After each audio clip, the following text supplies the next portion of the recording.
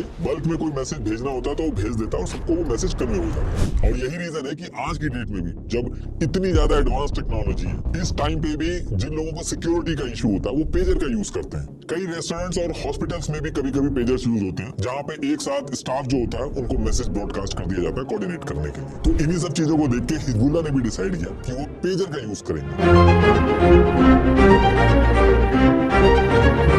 बात तो काफी टाइम पहले से चल रही थी, लेकिन बहुत सारे मेंबर्स जब मरने लगे और इनके लीडर ने भी आके टीवी पे बोल दिया, तो मार्च 2024 के स्टार्टिंग में पेजर मंगाने के लिए हिजबुल्लाह दुनिया भर में कंपनीज देखने लगा। इन्होंने डिसाइड किया था कि 5000 पेजर ऑर्डर करेंगे, और स्पेसिफिक मॉडल भी इन्होंने फिक्स किया था कि AR924 मॉडल जो है इसको ये यूज करेंगे। अब हिजबुल्लाह जब ये सारी चीजें डिसाइड कर रहा था तो ये सारा इंटेल जो होता है वो इजराइल के पास पहुंच जाता है कि हिजबुल्लाह जो कई सालों से पेजर पे शिफ्ट होना चाह रहा था, अब वो बल्क में ऑर्डर करने के लिए कंपनीज ढूंढ रहा है, और कई कंपनीज से उन्होंने पेजर मंगा भी लिए। तो देखिए इन सारी चीजों से निपटने के लिए इजराइल के अंदर एक डेडिकेटेड इंटेलिजेंस यूनिट है जिसका नाम है 8200। इसको 8200 नहीं कहते ये लोग, 8200 कहते हैं। एक्चुअली इजराइल की जो इंटेलिजेंस है वो 3 पार्ट में डिवाइडेड है। एक तो मोसाद है जो इंटरनेशनल ऑपरेशंस यानी कि इजराइल की बाउंड्री के बाहर जो देश है उनसे जो थ्रेट्स आते हैं उन पे काम करती है। दूसरी है शिन बेट, इसको शब्बा भी कहते हैं लोग, ये इजराइल की इंटरनल सिक्योरिटी पे काम करती है। अगर कोई स्पाई वगैरह है कोई बाहर के देश का, अगर वो इजराइल के अंदर आके कुछ करता है तो ये जो यूनिट है ये इजराइल की जो बाउंड्री है उसके अंदर जो बाहर से स्पाई वगैरह आते हैं उनको ढूंढ के मारना वगैरह ये सारा काम करती है। और तीसरी है अगाफ हामुदीन, ये इजराइल की मिलिट्री इंटेलिजेंस है और इसी मिलिट्री इंटेलिजेंस में एक यूनिट है शमोइन मताइन, जिसको ये लोग यूनिट 8200 बोलते हैं। ये यूनिट सिग्नल इंटेलिजेंस और साइबर ऑपरेशंस की एक्सपर्ट है। जितने भी इलेक्ट्रॉनिक डिवाइसेस होते हैं, फ्रिज, मोबाइल, कंप्यूटर वगैरह, इनको ट्रैक करना, इनमें बॉम्ब फिक्स करके दुश्मनों को मारना, ये सारे के सारे टास्क इसी यूनिट के अंडर में आते हैं। आपको अगर याद हो तो 2020 में इजराइल ने ईरान के न्यूक्लियर साइंटिस्ट को AI असिस्टेड रोबोट से सैटेलाइट के थ्रू रिमोटली मारा था,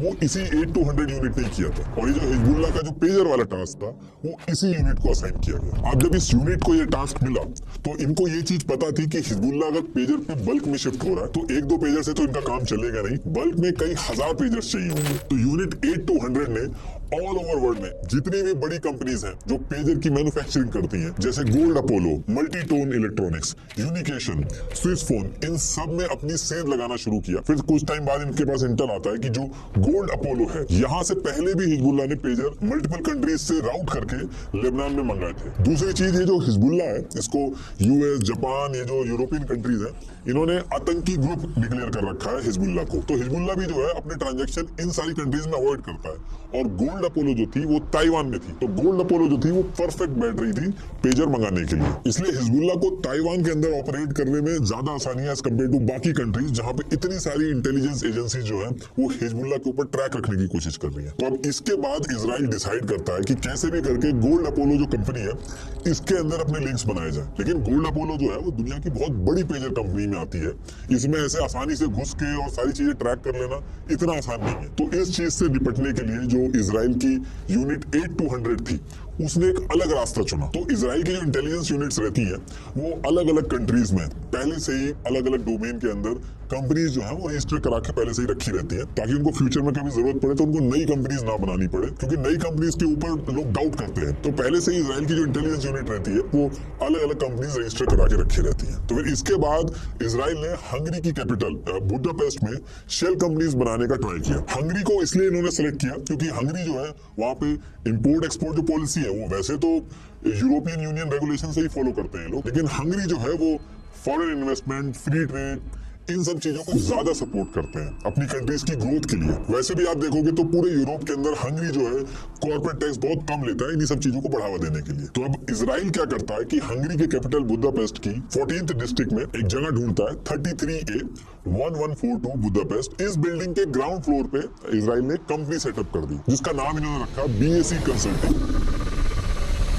ये उस बिल्डिंग की ओरिजिनल फोटो है और इस बिल्डिंग में 13 और कंपनीज रजिस्टर्ड थी। अभी अगर आप इस एड्रेस पे जाओगे तो एक पेपर लगा रखा है इन्होंने और यहाँ से गायब है लोग। लेकिन उस पर्टिकुलर टाइम पे इस कंपनी में एक लड़की थी क्रिस्टियाना बार्सोनी, इसको इन्होंने CEO बनाया। लेकिन अभी भी इस चीज का कंफर्मेशन नहीं आया है कि जो लड़की थी ये धोखे से इजराइल ने इसको CEO बनाया या फिर इजराइल के साथ एक्चुअल में ये मिली थी। लेकिन रॉयटर्स ने कुछ झूठ पकड़े हैं। BAC कंसल्टिंग की जो वेबसाइट है उसमें इन्होंने दिखाया कि क्रिस्टियाना जो है वो बोर्ड मेंबर है अर्थ चाइल्ड इंस्टीट्यूट की, लेकिन पता किया गया तो ये झूठ निकला। ऐसे ही क्रिस्टियाना का जब रिज्यूमे निकाला गया तो उसमें भी झूठ पकड़ा गया। उसमें भी उन्होंने दिखाया कि वो इंटरनेशनल एटॉमिक एनर्जी एजेंसी की प्रोजेक्ट मैनेजर है, जबकि ऐसा नहीं था। वो वहां पे प्रोजेक्ट मैनेज नहीं कर रही थी। तो अभी फिलहाल तो क्रिस्टियाना को सब लोग रीच आउट कर रहे हैं लेकिन किसी की बात नहीं हो पाई है उनसे। अभी टोटल 2 लोगों का नाम आया जिसके बारे में सबसे ज्यादा डिस्कशन स्टार्ट हुआ। एक तो क्रिस्टियाना और दूसरे हैं इंडियन ओरिजिन के रिंसन होजे जो केरला से नॉर्वे माइग्रेट हो गए थे। इस पेजर की डील में इनका भी नाम आया कि इनकी जो कंपनी है नोटा ग्लोबल लिमिटेड, इसके थ्रू इन पेजर्स के लिए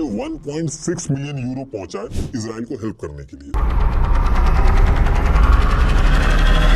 लेकिन इनकी कंट्री की जो नेशनल सिक्योरिटी एजेंसी है उसने मना कर दिया कि ऐसा कुछ भी नहीं है। लेकिन फिलहाल इंडिया के अंदर जो वायनाड पुलिस है उसने रिंसन होजे के बारे में इंक्वायरी स्टार्ट कर दी है। तो अब यहाँ से इजराइल का प्लान ये था कि ये BAC कंपनी जो है इसको सेटअप करके इसको फ्रंट पार्टी बनाया जाएगा गोल्ड अपोलो से डील करने के लिए। अभी आएगा आगे कि कैसे किया। और BAC कंपनी के अलावा 2 और शेल कंपनीज बनाई गई जिनका नाम, एड्रेस, उसके बारे में कोई भी चीज अभी तक पता नहीं चल पाई है। इन्हीं दोनों कंपनीज के लिए बोला जा रहा है कि ये कंपनीज इजराइल के मास्टर प्लान का पार्ट थी। वो इजराइल ने जब ये फर्जी कंपनीज बना ली थी, तो ये फर्जी कंपनी बनाने के बाद इन्होंने जेन्युइन क्लाइंट्स बनाना स्टार्ट की और पूरे एरिया के अंदर बल्क में पेजर सप्लाई करने का काम स्टार्ट किया। अभी जो पेजर से इनकी मैन्युफैक्चरिंग ये यहीं पे कर रहे थे या कहीं से लेके आ रहे थे, ये भी क्लियर नहीं है। ये सारी चीजें जो मैं आपको बता रहा हूँ, ये न्यूयॉर्क टाइम्स में शेरा फ्रेंकिल, साद और रोनिन ने जो 18 सितंबर को एक रिपोर्ट पब्लिश की थी, उसके बेसिस पे बता रहा हूँ। और अभी इसी रिपोर्ट के बारे में हर जगह डिस्कशन चल रहा है। इन सबके लिंक्स भी आपको डिस्क्रिप्शन में मिल जाएंगे। ये शेल कंपनी बनाने के बाद इन्होंने वहां पे ये दिखाया था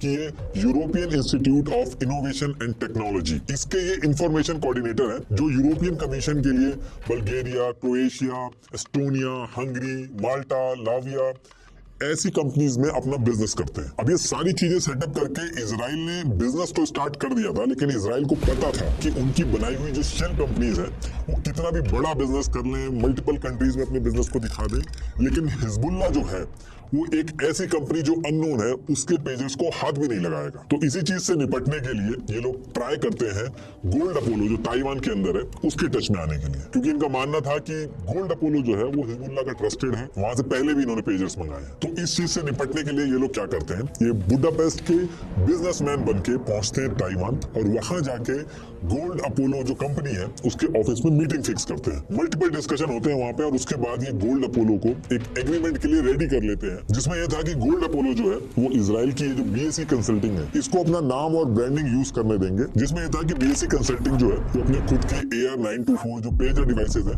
वो खुद ही बनाएगी, सब कुछ खुद ही करेगी। बस मॉडल के ऊपर गोल्ड अपोलो को लिमिटेड जो है उसके स्टिकर वगैरह लगाएगी, यानी कि ब्रांडिंग वगैरह करके उसको आगे बेचेगी। लेकिन गोल्ड अपोलो को बिल्कुल भी आइडिया नहीं था कि ये इजराइल की बनाई हुई शेल कंपनी है। और ये जो पूरा एग्रीमेंट वगैरह हुआ था बीएससी कंसल्टिंग और गोल्ड अपोलो के बीच में, इस पूरी डील के लिए ये फिक्स हुआ था कि बीएससी कंसल्टिंग अपने प्रॉफिट में से शेयर भी देगी और साइनिंग बोनस की तरह भी कुछ पैसा दिया जाएगा। ओवरऑल डील बहुत बढ़िया थी, तो गोल्ड अपोलो मना नहीं कर पाता है और वो एग्रीमेंट साइन कर देता है। गोल्ड अपोलो को पता तो था नहीं कि उनके साथ हो क्या रहा है, उन्होंने सोचा बस नाम ही यूज करना है और जो कंपनी है वो भी 2022 की रजिस्टर्ड है, काफी टाइम हो गया, तो वो एग्रीमेंट साइन कर देते हैं। लेकिन उनको बिल्कुल भी आइडिया नहीं था कि इसकी वजह से आगे अभी क्या क्या होने वाला है। अब जैसे ही गोल्ड अपोलो और बीएससी कंसल्टिंग का एग्रीमेंट साइन होता है, वैसे ही बीएससी कंसल्टिंग के जो पेजर थे अब वो बन गए गोल्ड अपोलो के पेजर, और यही चीज इजराइल चाहता था। और ये जो चीजें मैं बता रहा हूँ ये प्रॉपर ऑफिशियल स्टेटमेंट में गोल्ड अपोलो ने बताया है कि इस एग्रीमेंट में बस हमारा इतना ही काम था कि हमने ब्रांडिंग दी थी, बाकी हमारा इससे कोई लेना देना नहीं है। मैन्युफैक्चरिंग वगैरह सारी की सारी बीएससी कंसल्टिंग कर रही थी। ये उसकी कॉपी है, आप पॉज करके पढ़ लेना। इसके बाद बीएससी कंसल्टिंग जो थी इसने पेजर बनाने स्टार्ट किए और अपने मल्टीपल जेन्युइन क्लाइंट्स जो थे उनको पेजर बना के सप्लाई करना स्टार्ट किया। लेकिन एक्चुअल में ये घात लगा के अपने मेन क्लाइंट हिजबुल्लाह का इंतजार कर रहे थे कि कैसे भी करके हिजबुल्लाह को ये अपने खुद के बनाए हुए पेजर, जिसपे गोल्ड अपोलो का इन्होंने लोगो लगा रखा था, इसको बेच दे। अब हिजबुल्लाह ने गोल्ड अपोलो के जो पेजर्स थे पहले खरीदे थे, लेकिन बुडापेस्ट के बीएससी कंसल्टिंग के बनाए हुए गोल्ड अपोलो के पेजर हिजबुल्लाह को बेचना बहुत ही टफ टास्क था। तो अब यहाँ से इजराइल क्या करता है कि इजराइल के कई सारे ऐसे स्पाई एजेंट्स थे जो लेबनान के अंदर और हिजबुल्लाह की जो ग्रुप्स थे उनके अंदर मिलके रहते थे, उनको ये टास्क दिया गया कि कैसे भी करके हिजबुल्लाह के अंदर जो पेजर की डील करने वाले हैं उनको हमारा क्लाइंट बना के बुडापेस्ट में लेके आओ। और हिजबुल्लाह भी जो है वो डायरेक्ट ऐसे ओपन मार्केट से जाके नहीं मंगा लेता, उसको भी कई चैनल्स का यूज करके सीक्रेटली पेजर्स मंगाने होते हैं। तो अब इजराइल ने किन एजेंट्स का यूज किया, क्या ट्रिक्स लगाई, बीच में किन कंपनीज का यूज किया, कैसे हिजबुल्लाह को कन्विंस करके रेडी किया कि वो यही बीएससी कंसल्टिंग वाले पेजर्स ही ऑर्डर कर दे, ये अभी किसी को भी नहीं पता है, उसकी इन्वेस्टिगेशन चल रही है। लेकिन कैसे भी करके इजराइल ने इस चीज में कामयाबी हासिल कर ली और हिजबुल्लाह को अपना क्लाइंट बना लिया जैसा वो चाहता था। और as per Sky News Hezbollah ने बीएससी कंसल्टिंग से 5000 पेजर्स का ऑर्डर दे दिया।